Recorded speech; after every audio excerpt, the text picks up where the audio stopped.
Brought to you by CCT. We understand that you cannot come to the store and encourage you to stay at home. If you need assistance with bill payments, top-ups, or troubleshooting, we are here to help.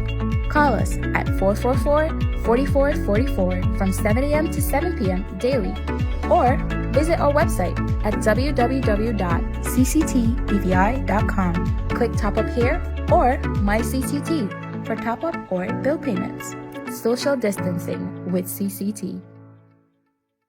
Hello viewers, my name is Jovan Wilson here with another 284 media exclusive. Now to date in the British Virgin Islands, the government has tested 90 persons, with 85 of those persons returning with negative results. Now to speak with us today is actually one of the persons who were tested, who in her opinion may have had COVID-19. Her name is Dana Camper, joining us from the BVI Beacon. Welcome, Dana. Greetings, good day. All right, so Dana, just recently in the headlines, a story written by you actually capturing your story, your very own story on the possibility, the symptoms, very clear symptoms of COVID-19.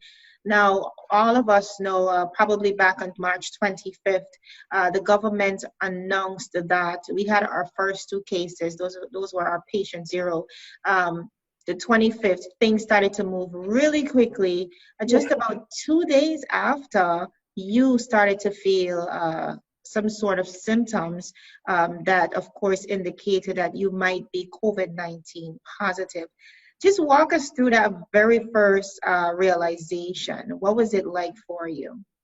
Yes, it was a bit of a, as you said, fast track time. I was already practicing some social distancing measures just because I was a reporter. I was out in the field spending a lot of time taking photos and everything, doing interviews. So I was trying to be as cautious as I could. But we wrapped up the newspaper on Wednesday. And Yes. Thursday, I started feeling pretty tired. I wasn't entirely sure if it was just related to having a busy work week. But then on Friday is kind of when it all came crashing in. Woke up with a sore throat, and it started feeling a little bit feverish. And it was kind of just those initial symptoms that I'd been reading about a lot in the other coverage. So I even joked with my family, oh, maybe it's just, a placebo effect, reading so much in the news, like, Right. And trust me, I can attest to that, because even me, I'm telling my coworkers, one day I feel fine, the next day I feel like, maybe I'm coming down with something, but I think it's consuming all this information. So I'm sure you wanted to be sure. Absolutely. So that's one reason early on in Friday, I was kind of just communicating with my family and saying, I'm not feeling so great today, but I wasn't especially concerned at that point. But then as the day started to progress, and especially by late Friday afternoon, I knew I was feeling a lot worse and experiencing a lot more of the symptoms. So I honestly slept a lot of that day and ended up sleeping a lot for the next 2 weeks. Mm-hmm. But eventually, by the end of the day, when I did start feeling a lot worse, I decided to reach out to the hotline, kind of at the urging of some of my friends. At what time did you decide to do that? Oh, that was late afternoon. I can look up the exact time. Mm-hmm. But late in the afternoon, you realized that this might be a bit more serious than just maybe my fears, my anxiety. It might be a bit more mostly than just that. kind of waking up after that afternoon nap and realizing that I felt a lot worse, that I was like, okay, maybe I should, just reach out to them even more for their information than for my own, so we could start to kind of get the ball rolling with whatever would need to be done. And what was that phone call like with the hotline? What questions were asked and so on? Yeah, initially I got in contact with one of the nurses, and so she was asking me about the list of symptoms. And again, later at that point, I was starting to feel a little bit of shortness of breath, just talking with roommates and everything. So I kind of started explaining those symptoms, and as the call went on and they listed more symptoms, it seemed like she was slightly more concerned. Yes. So then a couple hours later, I got a call back from the epidemiologist who did some contact tracing with me from the start. So I kind of recounted what the past 2 weeks had been like, who had been talking to. So. And how many persons did you guys amount to within that process? It's difficult to estimate because I attended a couple of press conferences as well, but yeah, it was over a dozen, I believe. But also by that point, things were starting to wind down for the lockdown, so I hadn't talked to as many people in the days prior to getting sick. But Right. Okay. And I know mentally, I have to ask, what was that like for you? Just first of all, you would have spoken to the officials, but mentally, just acknowledging that this might be the reality for you. What was that like? How did you process that? it was certainly a challenge, and I think one thing that ironically was kind of helpful was having so many symptoms show up initially, because it Yes. kind of removed a little bit of self-doubt. But I also knew too, like, if there was any possibility of me being sick, I wanted to get that information out as quickly as possible, just so my friends, acquaintances, coworkers would know as well, and just to kind of take care of themselves. Um, Noted. yeah, so we started even taking some practical measures as well, which was helpful, making sure I had some water. I exclusively stayed in my room at that point. So, Standard isolation procedures, of yeah. course. So you got on to the national epidemiologist, Miss Messiah, I assume. So what was her directive on that call? She did encourage isolating as much as possible, and that was the point as well where we started very rigorously disinfecting everything that we could. We wiped down all of the kitchen counters, doorknobs, light switches, everything that we could think of. And it was kind of just from that point on, I didn't have any direct contact with my roommates. So it was kind of just going over those practical measures, but also just making sure that I stayed in contact with the hotline if I did start to feel much sicker. Okay, and when did they indicate they would be coming to do your swab? Because I'm sure that was the next step, yeah? Yes, and let's see, I believe she said at that point, I don't believe she gave an exact date, but she said they would be sending a team fairly shortly. And so then nobody came that next day on Saturday. So we decided to follow up with them. And I believe at that point we were told they would be coming the next day. And then we called on, oh no, we called on Sunday, apologies. And then when we did call on Sunday, I was told that the teams weren't working on that day. On Sundays? Yes. Okay. So I was then told that somebody would come on Monday, and then nobody came on Monday. So I think we called again that day, and we were told somebody would come on Tuesday, and then they did come in the afternoon on Tuesday. So there was a little bit of a back and forth about having an expectation that somebody would be coming that day, and then nobody did end up coming, which was slightly concerning. But I was going to ask about that. That probably would have alleviated, sorry, not alleviated, but really increased your fears. yes, I'm sure by this time you're getting more sick. yes, it went pretty quickly. Of on Saturday, feeling more feverish, some muscle soreness, chills, and I think one of the toughest parts was the extreme fatigue. And it was kind of unlike anything I'd ever experienced before, where just sitting up and taking a drink of water would be challenging, and I would just immediately have to lay back down again. And I think it was when I really started to experience that as well, that it seemed to really align with everything I had read about it at that point. I've read about other people who'd been isolated in their apartments and unable to do anything for 3-4 days, and that was pretty much what I experienced. Right. So from the onset, we have heard that though the elderly are more susceptible, we've heard persons with pre-existing conditions. Now you're relatively young and seemingly relatively healthy, would you say?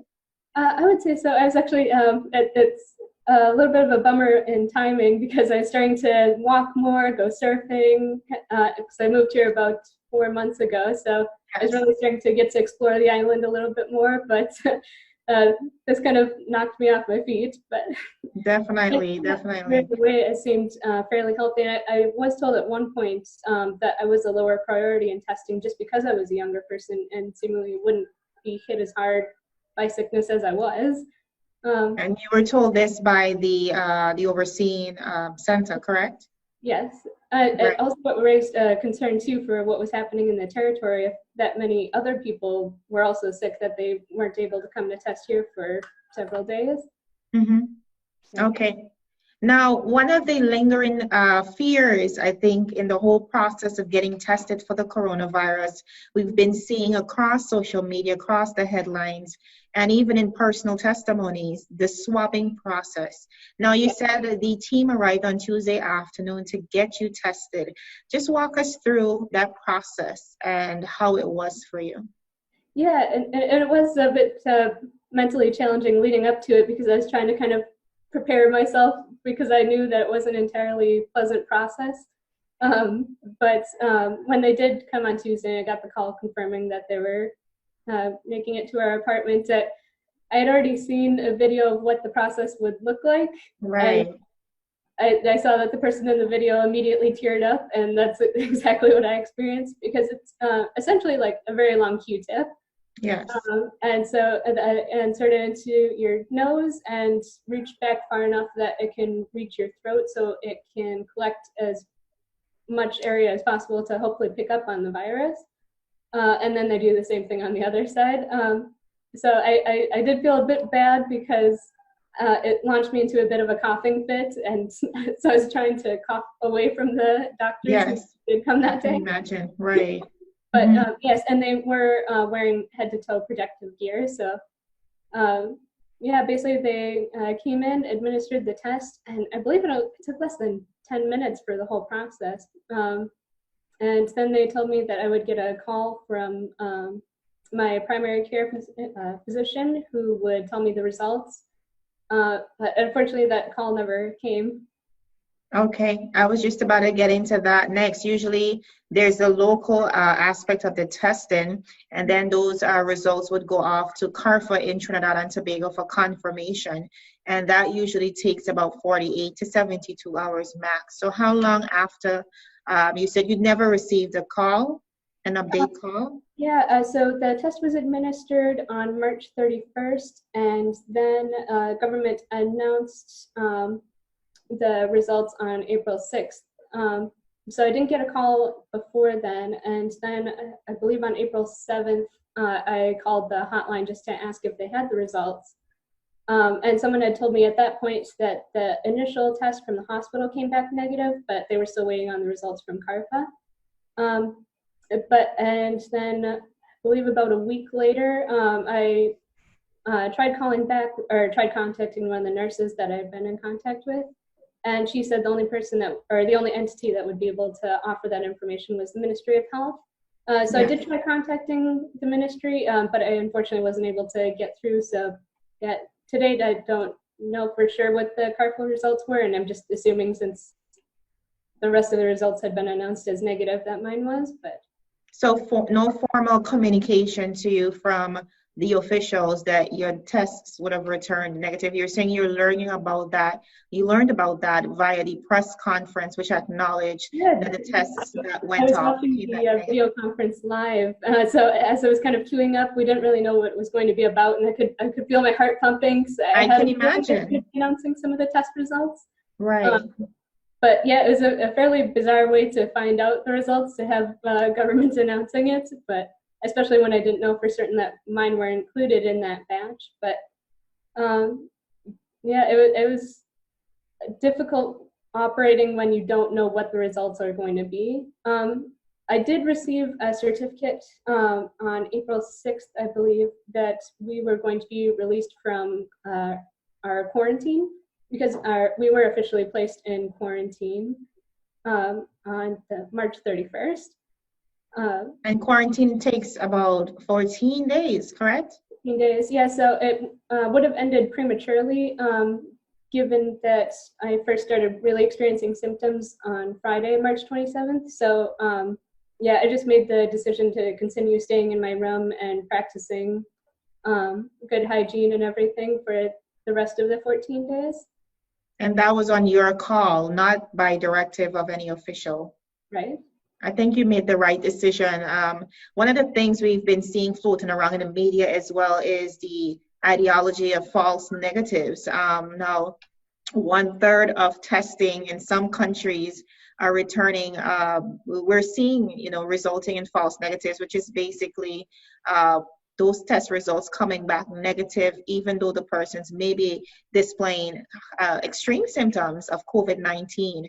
I know based on the revelation via the live press conference, government has said that at that time, 61 of the 64 tests returned negative at that point. But based on your symptoms and the shortness of breath and how quickly things progressed for you, it might be safe to assume that you might have been, fallen into the category of false negatives. Do you believe that?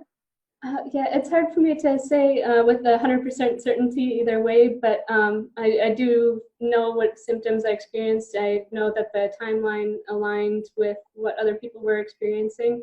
I think the best medical advice that I got throughout the whole ordeal is just, even if it did come back negative, act as though you did have it. Continue taking those measures. Because if you do end up having it and then you spread it to someone else because you just assume, oh yes, the test came back negative, the end result is more people end up getting sick. Right. All right. So how are you feeling right now? Right now, feeling really good. Actually, I've started practicing a little bit of Pilates with one of my roommates, kind of building it back up, because I did notice a fairly dramatic loss in muscle and weights during the time. So. All right. Were you on any type of treatment while you were sick? And what was the turning point for you? I know usually around the fourth, fifth day, it either goes downhill for some people or, you start to get better. Clearly, you are feeling a lot better. So grateful for that. But tell us, what do you think contributed to you being able to recover? I think one of the biggest contributors was making sure that I stayed hydrated, making sure that I continued to eat, even though it was somewhat challenging, and just resting as much as possible. It seemed slightly excessive when it came up to the 2-week mark and I had done virtually nothing. Yes. But I just wasn't capable of it at that point. So yeah, I think the turning point was after April 4th. I think that's when I really started to feel good. But one of the challenges is that I would be feeling better one day and then start to feel worse again the next day. So but after this April 4th is when I really started to feel a lot better. You started to feel better. Now, one of the things in the most recent, in your story headline that I read is, you made mention of the rubber band effect. Like you felt as if there was a rubber band placed against your rib cage in reference to how you were feeling regarding breathing, not being able to breathe. Explain to us what that was like for you. Yeah, it was slightly concerning, especially waking up at 4:30 in the morning with that feeling, because normally I'm a fairly heavy sleeper. But yeah, it just kind of was like being unable to catch your breath, no matter how deeply you could feel yourself breathing in. And I think the respiratory issues were the moment I was most afraid, just because I didn't have as much of a measure for knowing what's the tipping point. At what point would I need some sort of medical intervention? And I was just always hoping that would never get to that point, but it was definitely one of the things we're most communicating about the most. Okay. All right. I know you are well researched. I mean, you're a journalist, so clearly very versed on all the information that is circulating from the various health officials. Of course, we are all advised to follow the directive of the World Health Organization, CDC, and so on. But for the average person who does not know what to expect, who does not know how to react, in your case, you started to do your research, you knew exactly what to do, you knew you needed, hot fluids, you needed to eat, and so on. What would you say to persons who are probably still a bit naive to the reality of this situation and this crisis as it is? I would say one of the biggest points of advice is to take it seriously. Like I said, even in the beginning, I was joking about, oh, well, I probably don't actually have it, but act as though you do.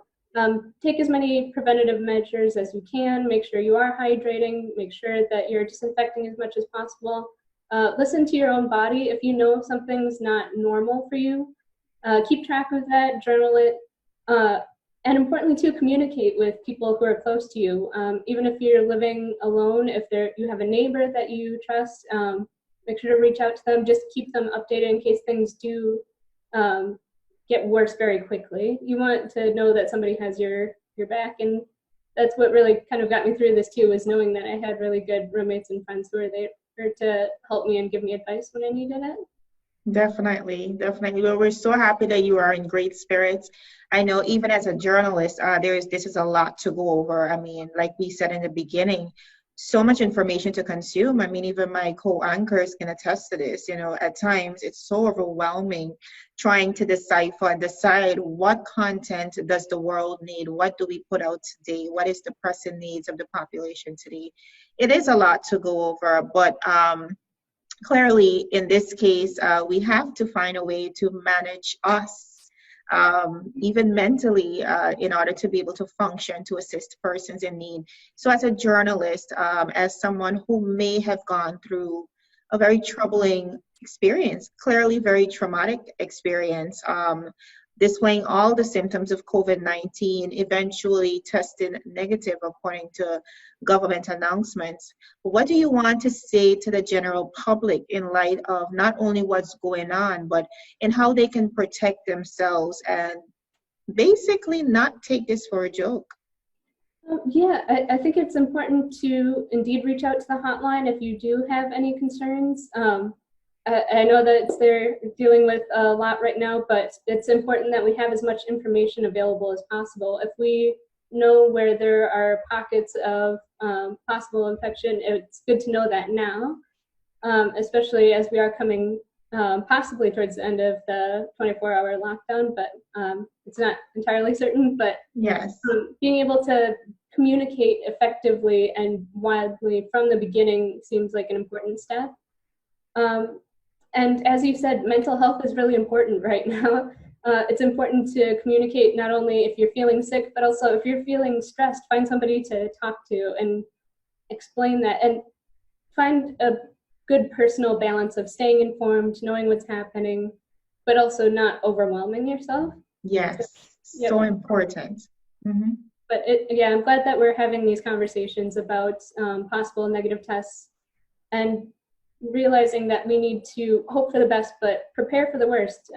Assume that there could be more cases that we don't know about. So, I think it's going to be a real community effort, but it is heartening to see how people are coming together to support one another right now. Definitely. And Dana, we couldn't be more grateful for your recovery in light of all the circumstances. Again, we are grateful not only for your recovery, but for your contributions as a journalist at this time. I think it's so important that we continue to document what's happening, I think, in 100 years to come, because according to experts, these things only happen every 100 years. So it's definitely a good time for us to be able to document what's happening and play our various roles. But you know, more importantly, for us to be able to reflect and said, we got through this together. So thank you so much once again for taking this opportunity to speak with us and for edifying the public. Absolutely, and I hope that by sharing what is a fairly personal story, it encourages other people to communicate and not feel afraid to talk out about this stuff. It's important to know as much as we can heading into this.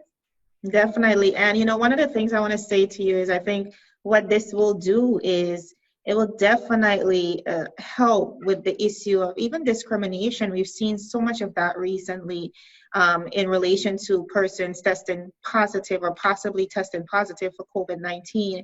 And we want to try our best to desist from those type of behaviors. You know, these are real people with real lives and who are heavily impacted by this virus. And, you know, the reality is this can affect anyone. Any one of us can be in this position. I want to reiterate the sentiment that it's nobody's fault that they get sick. Yes. So nobody should feel ashamed about any of that or feel hesitant to come forward because they fear any sort of retribution for saying, oh yeah, I did get sick. It's nobody's fault, and they should be supported, not hampered when they're dealing with something so scary. And yeah, I just want to extend as much compassion as I can for people who are struggling right now. And we appreciate it. Thank you so much on behalf of everyone listening, new viewers. It was my pleasure to speak with Miss Campa. Again, she is a journalist attached to the BVI Beacon, another news brand in the BVI that we so depend on, especially in this time of crisis. To date, again, the British Virgin Islands, we have tested about 90 persons. 5 of those persons have been confirmed positive. To date, 3 of those cases have been recovered, fully recovered. Another individual has unfortunately died, and we currently have just 1 case of the novel coronavirus within the territory. We really do applaud the combined effort. This is from the government of the Virgin Islands, the Ministry of Health, BVI Health Services, and all the other stakeholders and officials who are working collectively to ensure that we minimize the spread of COVID-19 here in the BVI. And again, we're able to beat this thing. Dana, thank you so much once again for joining us. Thank you, Ms. Wilson, for having me today. All right, viewers, I'm Jovan Wilson with another 284 Media exclusive, reminding you to sanitize, to disinfect, and to stay safe. Take care. In the final analysis, we have 2 options: stay inside and create memories that will last forever, or go outside and say goodbye to those memories. We're not stuck inside, we're safer inside.